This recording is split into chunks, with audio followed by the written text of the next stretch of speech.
Good morning all of you. मैं Kamlesh sir एक बार फिर अपने यूट्यूब चैनल एग्जाम 21 के प्लेटफॉर्म पर। तो आइए हम लोग इस भाग को आगे बढ़ाते हैं या इस भाग में हम लोग उत्तर प्रदेश राज्य से संबंधित महत्वपूर्ण जो घटना चक्र है उस पर हम लोग देखेंगे या उन पहलुओं का हम लोग अध्ययन करेंगे जो समसामयिक घटना चक्र 2021 अथवा करंट अफेयर्स 2021 के महत्वपूर्ण मुद्दे हैं जो आपके एग्जाम के लिए बहुत ही इम्पॉर्टेंट है। चाहे आपका एग्जाम यूपीपीसीएस हो या उत्तर प्रदेश आरओ एआरओ अथवा उत्तर प्रदेश आपका असिस्टेंट प्रोफेसर का एग्जाम जहां पर सामान्य अध्ययन के क्वेश्चंस पूछे जाते हैं, अथवा उत्तर प्रदेश जीआईसी लेक्चरर अथवा लोअर पीसीएस अथवा उत्तर प्रदेश राज्य से संबंधित सभी परीक्षाओं के लिए जहां पर क्वेश्चंस उत्तर प्रदेश राज्य से संबंधित पूछे जाते हैं। ओके, तो आइए हम लोग आगे बढ़ाते हैं इसको।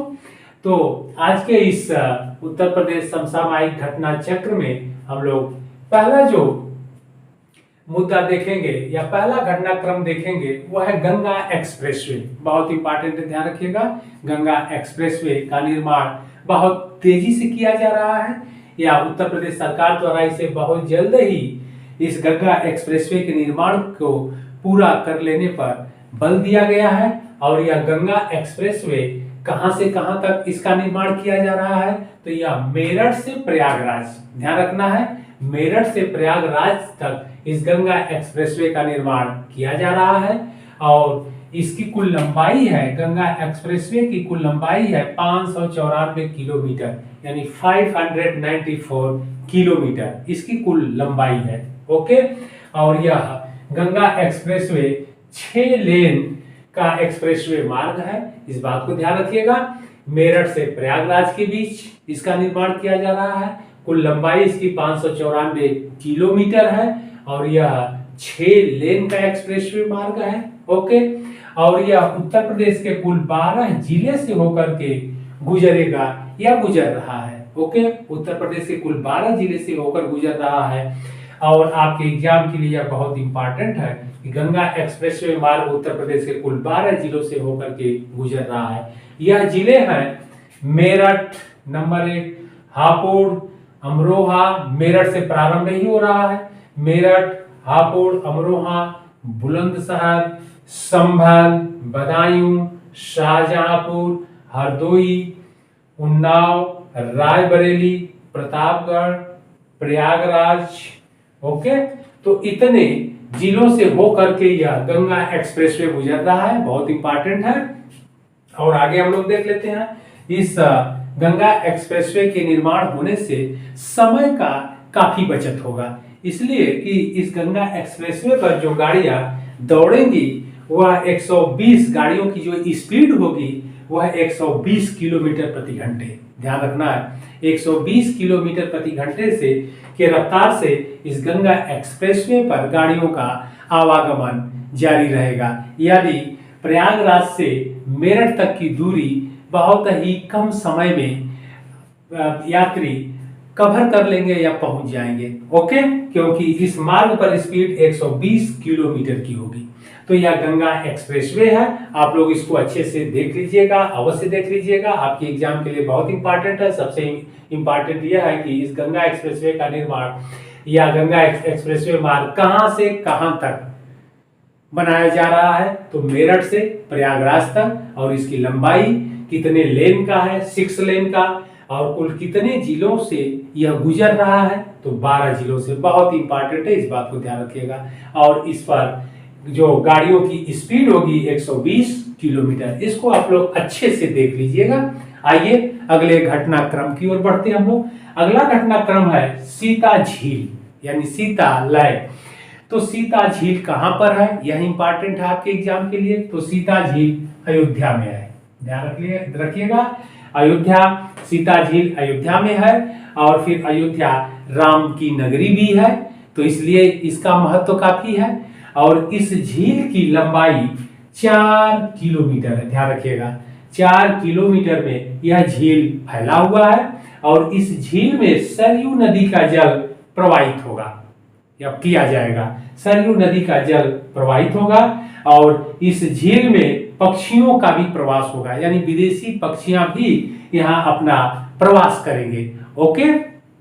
और उत्तर प्रदेश सरकार द्वारा इन पक्षियों का शिकार न किया जाए, इसके लिए भी विशेष प्रबंध किया गया है या विशेष व्यवस्था की गई है। आगे इस झील की स्वच्छता पर भी विशेष ध्यान दिया गया है और इस झील के बन जाने से वहां पर पर्यटकों का भी आवागमन होगा, जिससे उत्तर प्रदेश की अर्थव्यवस्था भी मजबूत होगी। तो यह आप लोग जानते रहिएगा कि सीता झील अयोध्या में स्थित है, बहुत इंपॉर्टेंट है और इसका पुनरुद्धार उत्तर प्रदेश सरकार द्वारा कराया जा रहा है, इसलिए यह बहुत इंपॉर्टेंट है आपके एग्जाम के लिए। आइए हम लोग बढ़ते हैं अगले घटनाक्रम की ओर।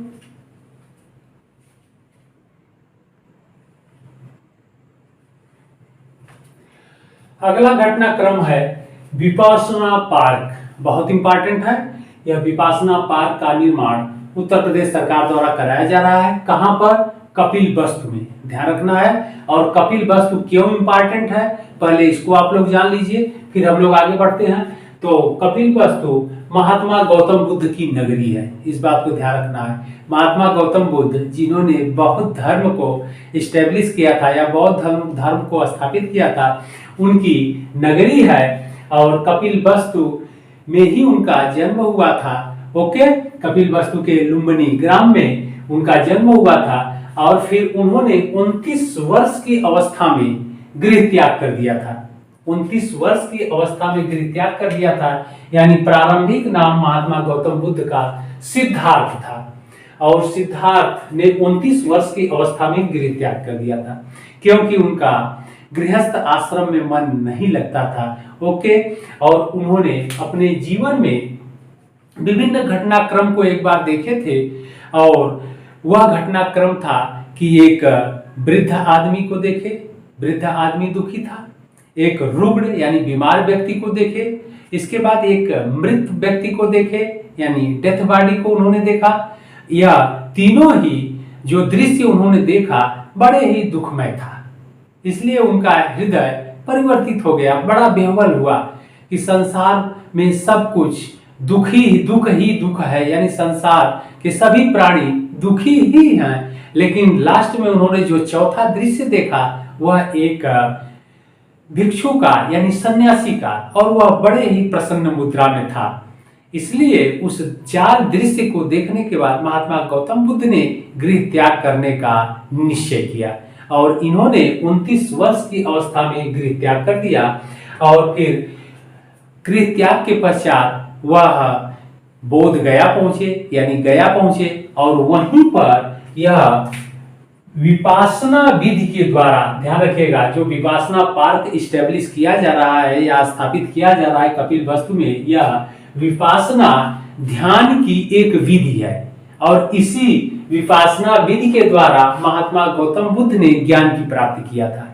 तो महात्मा गौतम बुद्ध ने विपासना विधि के द्वारा गया में ज्ञान की प्राप्ति किया था और इसके बाद उन्होंने ज्ञान के प्राप्ति के पश्चात वाराणसी के सारनाथ में अपना पहला उपदेश दिया था, यानी बौद्ध धर्म का पहला उपदेश महात्मा गौतम बुद्ध ने सारनाथ में दिया था। बहुत इंपॉर्टेंट है, आपकी परीक्षाओं में पूछा जाता है। तो फिर आगे हम लोग देखते हैं, इसीलिए इस विपासना विधि के द्वारा जब महात्मा गौतम बुद्ध ने ज्ञान प्राप्त किया और फिर आजीवन अपने धर्म का प्रचार प्रसार किया यानी बौद्ध धर्म का, तो उसी विपासना जो ध्यान की एक विधि है उसी के नाम पर इस पार्क का निर्माण किया जा रहा है, विपासना पार्क, और यह कपिलवस्तु में बनाया जा रहा है और यह पार्क 35 एकड़ में इसका निर्माण किया जा रहा है और महात्मा गौतम बुद्ध के याद को भी संरक्षित किया जाएगा इस विपासना पार्क में। ओके। और फिर यह पार्क पर्यटक का भी प्रमुख केंद्र होगा, इस बात को ध्यान रखना है। तो यह ऐतिहासिक जो स्थल है कपिलवस्तु महात्मा गौतम बुद्ध से रिलेट है या संबंधित है। इसको एक धरोहर के रूप में सजाया भी जा रहा है, सजोया भी जा रहा है और उन्हीं के नाम पर या उनके ध्यान के विधि के आधार पर इस पार्क का नाम विपासना पार्क रखा गया है। तो यह बहुत इंपॉर्टेंट है, कपिलवस्तु में है और सिद्धार्थनगर जिले में स्थित है या पड़ता है। इस बात को आप लोग ध्यान रखिएगा। और यह 35 एकड़ में इसे बनाया जा रहा है या इस पार्क का निर्माण किया जा रहा है। आइए हम लोग बढ़ते हैं अगले घटनाक्रम की ओर। तो यह विपासना पार्क है, इसको आप लोग अच्छे से देख लीजिएगा। आपके एग्जाम के लिए बहुत इंपॉर्टेंट है कि विपासना पार्क का निर्माण कहाँ किया जा रहा है। तो इसको ध्यान रखिएगा। यह किससे संबंधित है? तो महात्मा गौतम बुद्ध से संबंधित है। कहाँ पर निर्माण किया जा रहा है? कपिलवस्तु में निर्माण किया जा रहा है। ओके, अब अगले घटनाक्रम की ओर बढ़ते हैं हम लोग। अगला घटनाक्रम है चौथे नंबर पर टेक्सटाइल पार्क, यानी उत्तर प्रदेश में टेक्सटाइल पार्क का निर्माण कहाँ किया जा रहा है, जो आपके एग्जाम के लिए बहुत इंपॉर्टेंट है। तो उत्तर प्रदेश में टेक्सटाइल पार्क का निर्माण ग्रेटर नोएडा में किया जा रहा है या टेक्सटाइल पार्क की स्थापना ग्रेटर नोएडा में की जा रही है। तो यह आज के महत्वपूर्ण घटनाक्रम थे या घटना चक्र के महत्वपूर्ण मुद्दे थे जो उत्तर प्रदेश राज्य से संबंधित थे। आप लोग इनको अच्छे से देखिएगा।